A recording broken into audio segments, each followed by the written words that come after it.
6 વખત ચૂંટણી હાર્યા મેદાનમાં સફળ રાજકારણમાં નિષ્ફળ પૂર્વ ભારતીય કેપ્ટને છેવટે સંન્યાસ લીધો।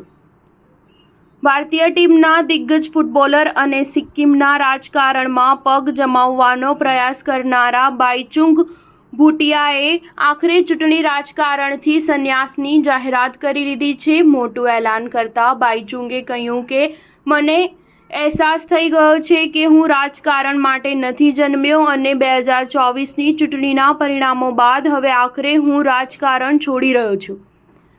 દિગ્ગજ ફૂટબોલર બાઈચુંગ ભૂટિયાએ એક નિવેદન જાહેર કરી જણાવ્યું કે હું તાત્કાલિક અસરથી રાજકારણથી મુક્ત થઈ રહ્યો છું। સિક્કિમ વિધાનસભા ચૂંટણીમાં 10 વર્ષમાં મેં 6ઠ્ઠી વખત પરાજયનો સ્વાદ ચાખ્યો છે।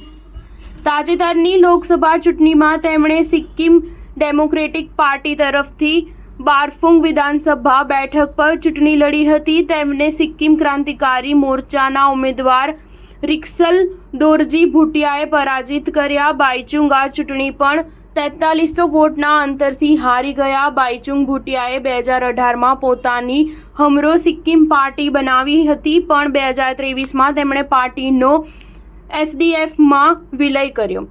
ભારતીય ફૂટબોલર ટીમના પૂર્વ કેપ્ટન ભૂટિયાએ એ પહેલા TMCની ટિકિટ પર 2 વખત ચૂંટણી લડી હતી, પણ સફળતા ન મળી।